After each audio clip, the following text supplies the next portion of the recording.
Okay. Is this, oh yeah, my microphone's on. Okay. Hello everybody, it's me, Toy Freddy. And, I'm here with Freddy Fazbear. Hello.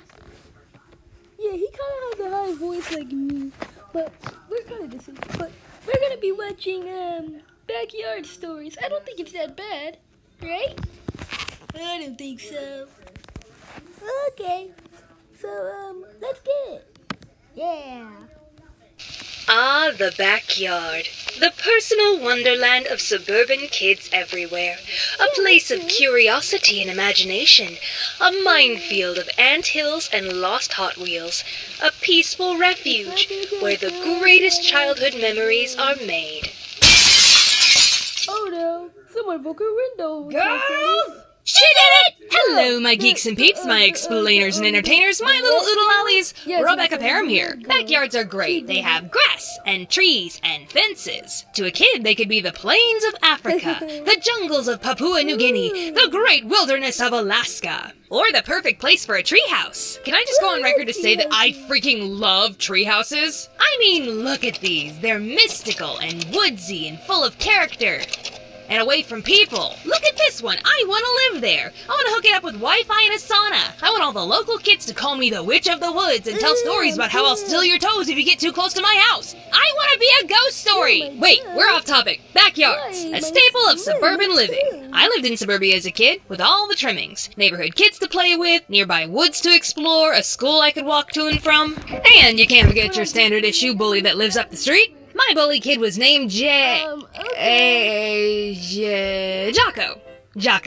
Now, Jocko wasn't your run-of-the-mill bully kid. You know, the big thundering monsters that you stay away from at all costs, like a Canker Sister or a Flats the Flounder. No.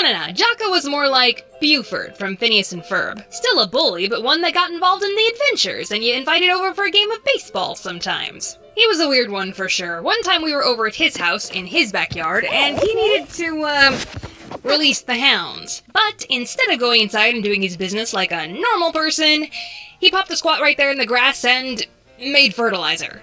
And then his dog ate it. He also once found a lighter in our backyard and decided that he wanted to make a campfire. And my sister and I were just like, yeah, sure, sounds fun. At some point during our tomfoolery of gathering things to incinerate in our campfire, Jocko wanted to act all tough, so he pointed the lighter at me and my sister and lit it. Just so happens, at that moment, my mom looked up from doing the dishes and saw that through the kitchen window, and she ran out screaming at us. Unsurprisingly, Jocko had to go home. Glad she caught us, too, because we weren't even messing around at that point. We were gonna light a freaking pyre. Give the hellfire and brimstone preacher something to talk about, if you know what I mean. Lord, save us from the unholy demons known as the Parham children, thank you, Jesus. Actually, my dad did call me a firebug sometimes when I was a kid, because I tended to like fire. And still kinda do. Hey, it's warm and pretty and gets rid of evidence. Everything you want in a boyfriend. But the big story that I remember about Jocko was the tree incident. One day, my sister and I were playing baseball with Jocko in our backyard when one of us hit the ball over the fence into the neighbor's yard. Our neighbor wasn't home and their backyard gate was locked, so Jocko came up with a bright idea. He began climbing our giant oak tree so he could swing over to the neighbor's tree, climb down, and retrieve the ball. And Rachel and I just stood there watching him climb, periodically going, "You're gonna fall! We're gonna have to call the fire department to get you down!" Which I think only strengthened his resolve to make his brilliant plan work because he just kept climbing. Now strap in for this one, explainers, it gets good. When he got close to the neighbor's tree and was about 15 feet off the ground, he grabbed a pencil-thin branch in his hands and actually tried to swing to the neighbor's tree like he was freaking Tarzan! Apparently, Jocko has never seen a Wile E. Coyote cartoon because then he would have known better. Who says cartoons rot your brain? Guess what? The branch snapped! They're all chill about that? What? Ah! Mom! Jocko had not only fallen, no, he had crashed through the neighbor's wet bar, which my sources tell me is a bar or counter equipped with running water and a sink for serving alcoholic beverages in a home environment. And Jocko had completely obliterated this thing. It was like a dinosaur had stepped on it, just went pfft.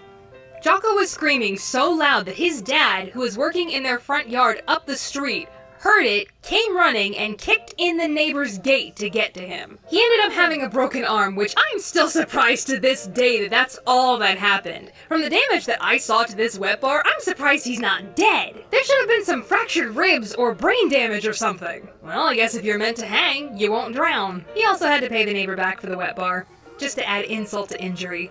Rolling on with the theme of breaking things, my sister and I actually did the childhood cliche of breaking a window with a baseball. You thought that opening skit was just a witty farce, huh? No, actually happened. My sister and I were in the backyard, playing baseball with the neighborhood kids. Big surprise there. I was pitching, she was batting, I tossed her the ball, she hit it veered off to the right, and crashed right through my parents' bedroom window. And everyone in that backyard, except Rachel, hit the deck. My parents came racing outside and found my sister standing there with bat in hand, completely flustered.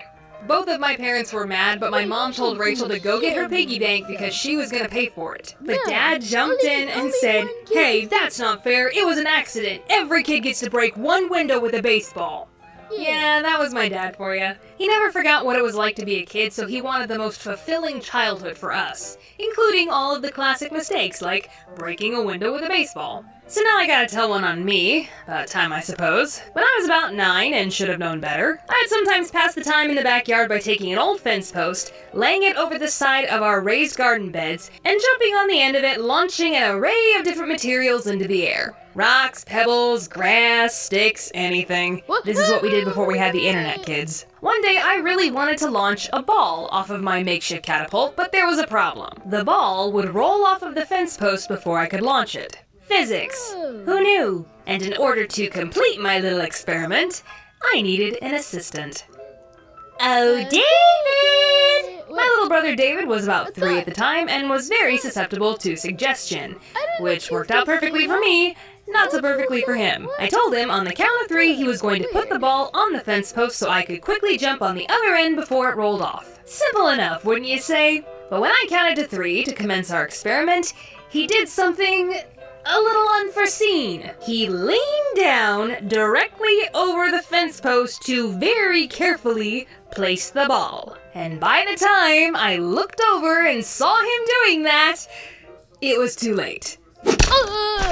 My entire weight came down and the fence post smacked him right in the face. Well, I'm dead. I bequeath everything to my Teddy Ruxpin. David rightfully screamed at the top of his lungs and ran inside to Mom and Dad, who were not happy at all. David's whole face swelled up and there was a puncture wound on his cheek that was maybe an inch away from his eye, and he still has a scar there to this day. I got in a lot of trouble and my parents yelled at me that I could have blinded him. Even though it was an accident, he wasn't supposed to put the scar there to this day. I got in a lot of trouble and my parents yelled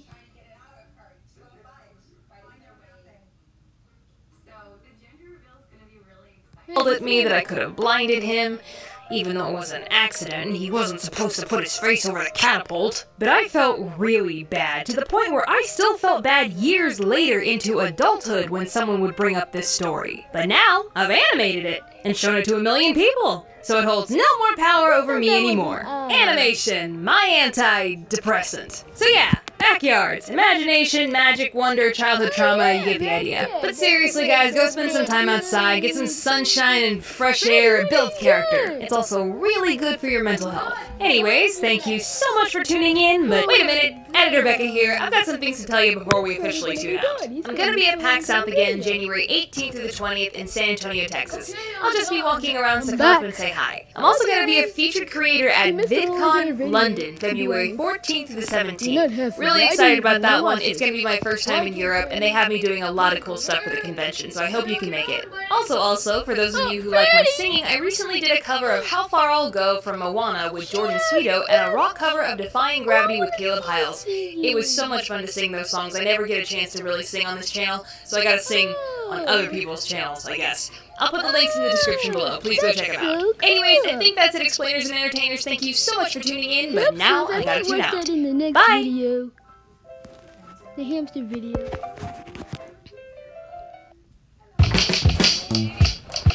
Okay, so that's it. Make sure, what is that? And make sure to give this video a thumbs up if you liked it. Be sure to subscribe and I'll see you all next time. Bye, Toy Freddy fans.